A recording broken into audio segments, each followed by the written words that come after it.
buy a house at East Legon for my parents. Because my stepfather was an ex-military officer. He didn't save money for the rainy day. So when he went on pension, he had no place to live. They allowed him to stay at his bungalow for 6 months, and they threw them out. When I heard of the news, fortunately, Mr. Zuma Nelson and his manager were in America. So I gave them my first $16,000 in 1988 to deposit on a property for them. And Mr. Asa was very honest. He did that. The actual cost was $24,000. So after the deposit, I gave the rest of the money. That's how they moved. I went on doing business, and I decided to go to university. What you're lucky is, when they said 24 years in parliament, says some of you were not born. I went to university at the age of 33. I had a daughter and a son before going to university, Fordham University in New York. Let me tell you, I had my business here,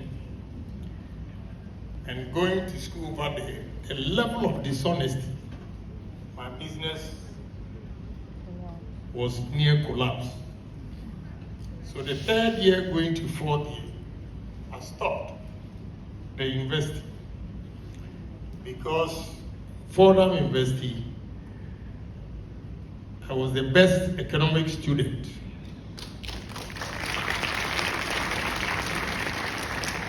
So my professor introduced me to a company called Smith Barney. It was Solomon and Solomon, now Smith Barney. That is where Bloomberg was working. When they came to campus to interview me, they said they were going to offer me $120,000 a year. Whilst they were interviewing me, I had $1,145,000 saved, intact, at a great bank. And Dr. Kranche was the one who was managing it for me. So I came back home and asked my wife, so all this school, sleepless night, writing 10 papers, I'm going to make $120,000 a year minus Uncle Sam. Whilst the workers here were just misusing the money. I promised my wife, I'm going to manage my business in Ghana, and trust me, one day I will employ doctors, masters, first degree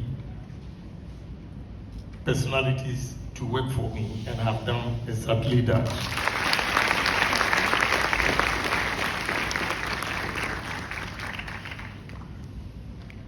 Today, you can use your IT, the digital technologies and all those things, to do something better than what I was doing, because when I was in secondary school, where I got the business traits, was that I didn't feel shy, because I was born and bred in a poor home, and all I did was, my mother was trading, or a trader, selling on a small table at Kanshi.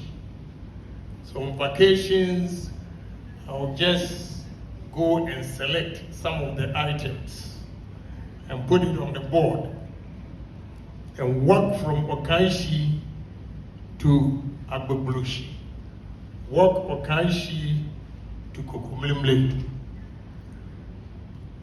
and I was walking on the street.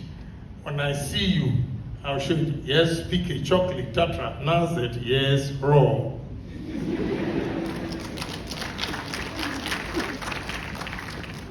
Oh, at Sadler College, you have affluent kids, because they are from affluent home. And we were poor and underdogs. Sometimes I see my friends on vacation at the airport, going to London, Europe, and I'll be selling at the airport. But here we are today. I share this to motivate you. I'm not shy of my beginning. I want you to know that I was not born with a silver spoon. I didn't know how to use fork and knife until I passed and I was going to Adesanya College, and my father came from Kumasi to teach me how to use fork and knife. What I want to tell you today is simple. Every student here, whether you're an economic student, sociology, political science, whatever, you should have a vision. So ask yourself, what is your vision? Is your vision going to be, oh, after here, I'm going to look for a job? Or have a vision that after here, I'm going to build my business? Like my young man here. He was here a couple of years ago, and now I heard him say that he did political science. But from what I read about him, it means he's branched off completely. What that means is you only have to acquire knowledge here. It doesn't matter what you read on campus. It's you, the individual, and your determination. Every individual here should have 5 things. And write it down. The acronym is GOSPA. GOSPA means you should have goals. Every individual should have goals, objectives, strategy, planning, and activities.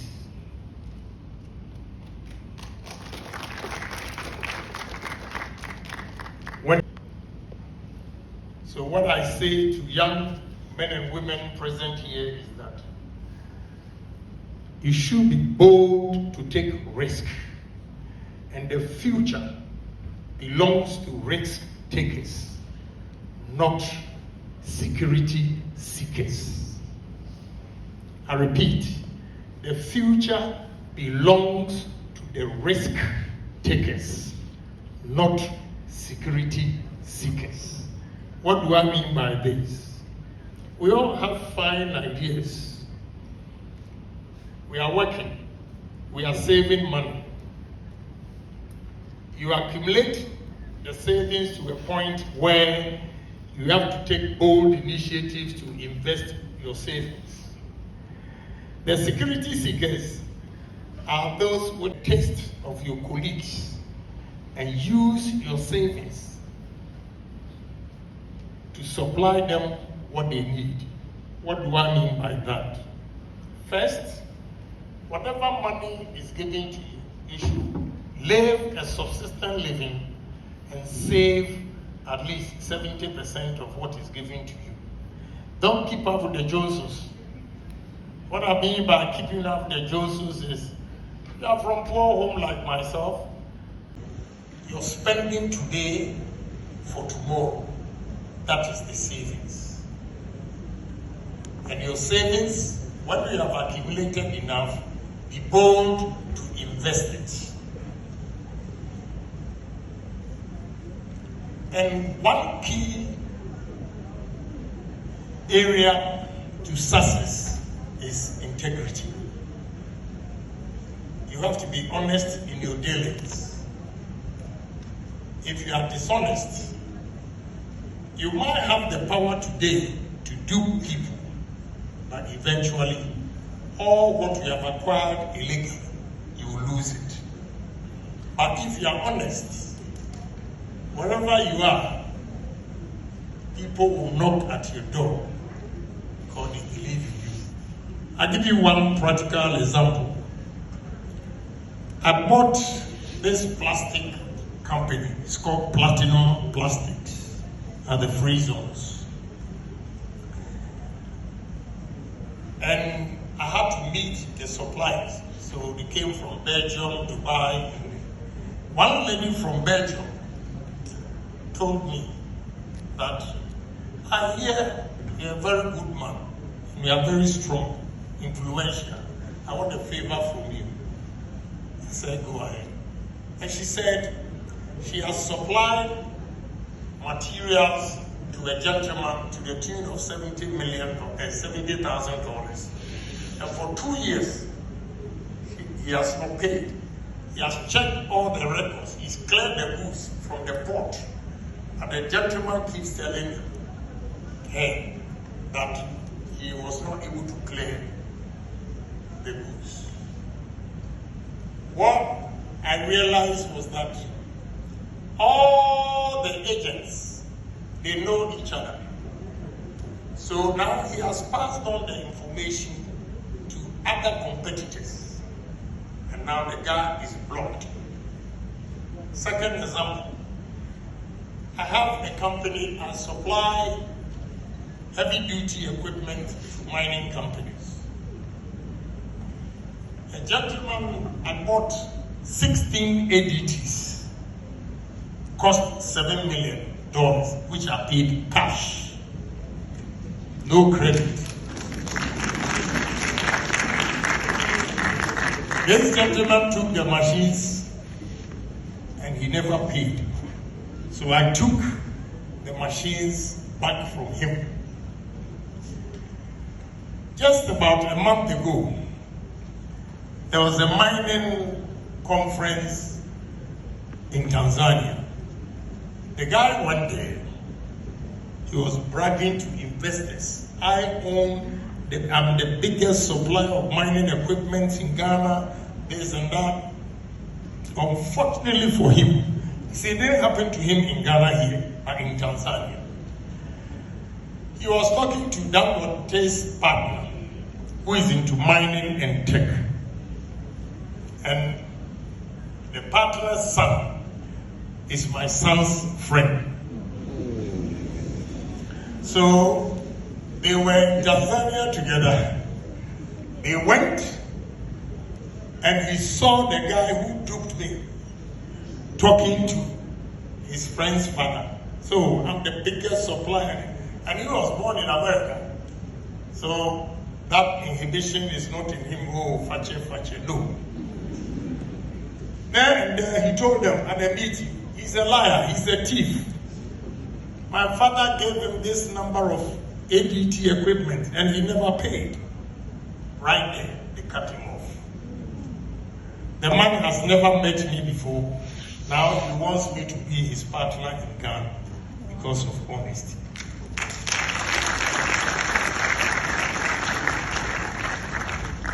So it's very, very important if you want to succeed in life. Again, humility.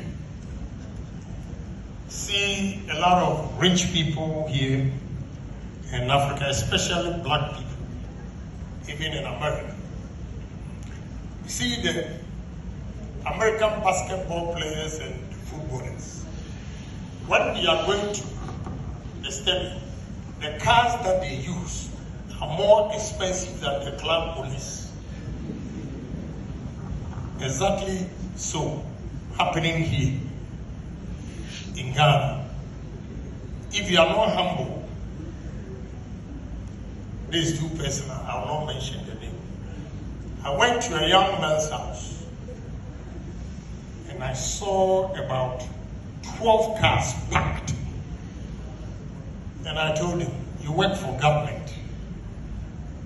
You live in this neighborhood, enclosed neighborhood, that everybody knows who you are. Are you dumb to park 12 cars here. What are you doing with this? You met people here. Before you came, there were people staying here. They saw your house being built. And now you have 12 cars. He is not a minister. He is chief executive. And have 12 cars parked. I advise him, you gotta be humble. You are exposing yourself. I don't want to tell you what has happened to him. You know, so you have to be humble if you really want to do business. It is not going about, throwing about, you know, showcasing what you have. If you go to meetings, the billionaires, they come in with jeans and t-shirts and sneakers. It is those of us, we call ourselves wannabe. The wannabe, we go there to impress. Then we put on nice suits, nice watch. In the meetings, they don't even look at the watch. They don't have time. When you talk to them and you hear the things they dream and think about, you realize you've wasted your time going to buy all these things. You know, so we have to be humble. Then you should have foresight. You need a foresight. Ask yourself where you want to go, how far you want to go in life. It is important. Anybody without a foresight has no dream. If you have a foresight, you will dream. And when you dream, dream big. Don't be a myopic dreamer or thinker. Do it big. Think big. Do it big. And you reap it big.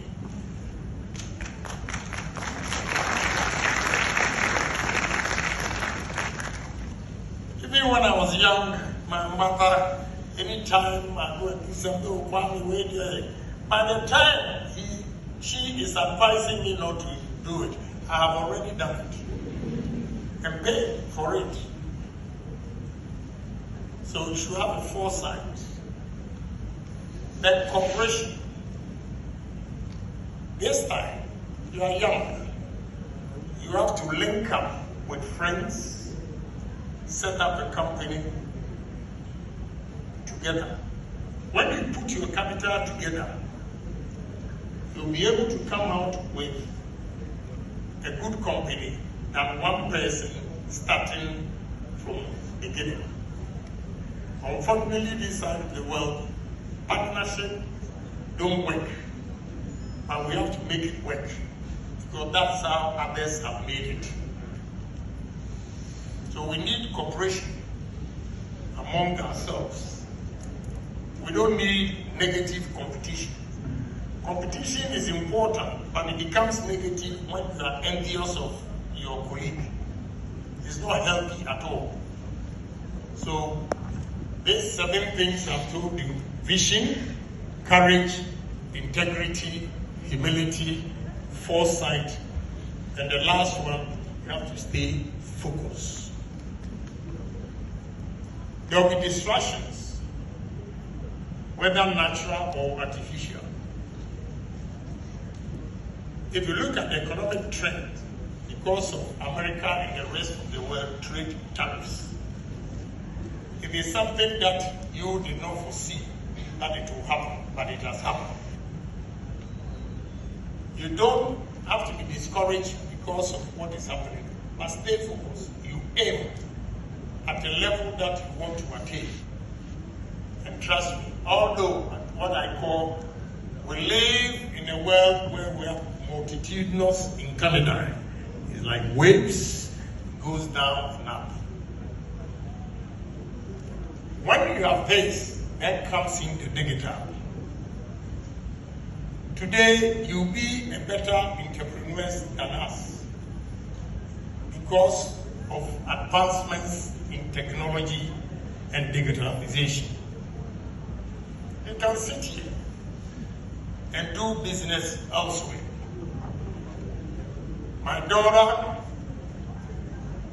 who is at Walton Business School, is now here selling chicken whilst he's still working in America.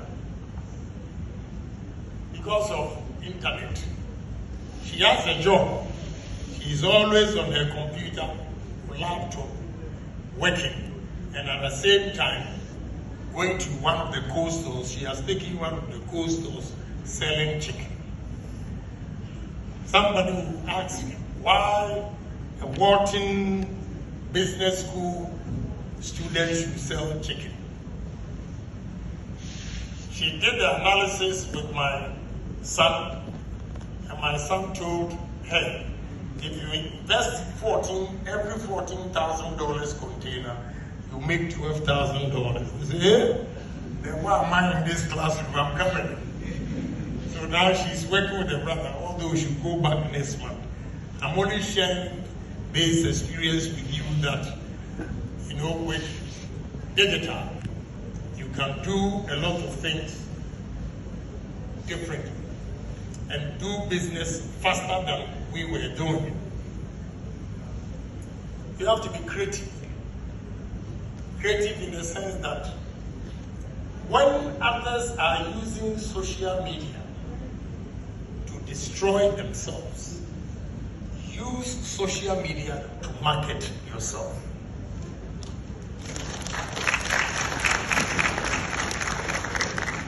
That's the creative mind you should have. You should be very innovative.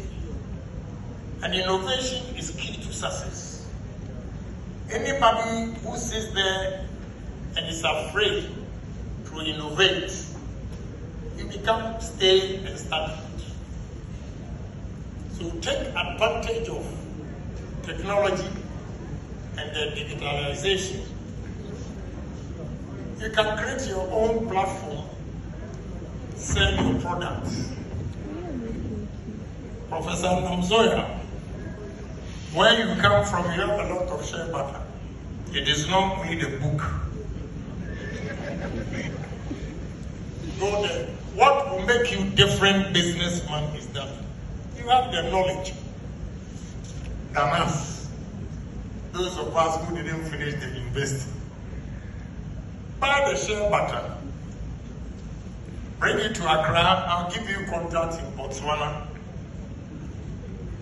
South Africa, and other countries. Students, go on internet, Amazon, Alibaba, take advantage, buy from them. This time, because of technology, digital, you don't even need to travel to China. You just have to source for companies and their products. What is suitable to whatever your vision is. You just order on the internet, which is digital. It arrives. Look at the number of students gathered here. Anyway, clap for yourself. This is the best and the biggest startup I have ever seen. And well attended. Let me thank the organizers before I continue. I'm finishing. It's been too long, but I have to share it with them. So, take advantage of digitalization. Don't sit back. This time is very easy. When you are doing business, I sit here.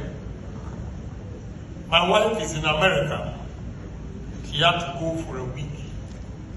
On her phone, she's monitoring what is going on at Ashanti Steel and Platinum Plastics. I sit here in my office, my bedroom, not my office. Or my cousin here doesn't even know that I monitor all the businesses from my bedroom. I'm sharing this with you. This is a secret. I know tomorrow he will try and get to my bed. So technology and digitalization enhances businesses better than what we were doing before. So young men, take advantage of what is going on in the world. You can go ahead and do your masters, but whilst you are doing the masters, you should also be doing small jobs for supplementary income. So when we are here and we're talking of this digital age, it is to your advantage, because the products that I was hawking on the streets, now you can put it on internet. You have chocolate, you have raw, you have plate, tatra, nas, all on internet, and they will buy it. That's the advantage you have. Instead of walking miles, this time you sit there and you can market your product. Take advantage of that. Be creative. Don't sit there and wait for your parents to give you money every day. So this topic, I thought of it carefully, and all I said to myself, summarize it, say that digital made business easy.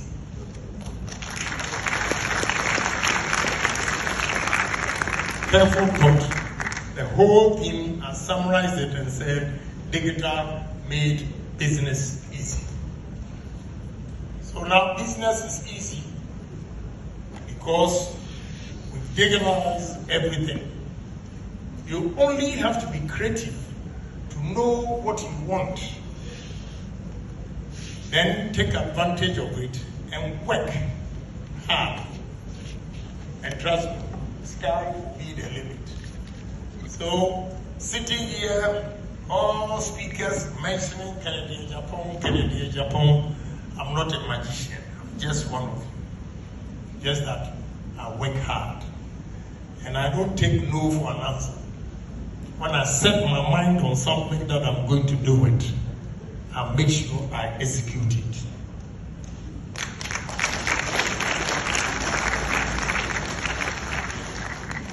So I'll end here by encouraging you that if Kennedy Agyapong has made it, you at the age of 20, 22, in the universities, you can do better than Kennedy Agyapong.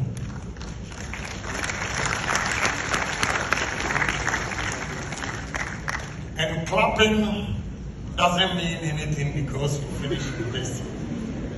Clapping means I am not going to look for government job. I'm going to sell bread. But this bread, I will sell it in style because of my dear folk. Because of the knowledge I acquired on campus. I will use a different market to sell bread. I can mean who can make me broke? I won't, because I can go to the lowest level and sell bread. All right, Kennedy Agyapong bread, pa. Some students look at you and say, look at him, he's selling bread. And one day, they will see you. That Kennedy Agyapong bread, pa, has a chain of factories producing bread. You can sell blocks.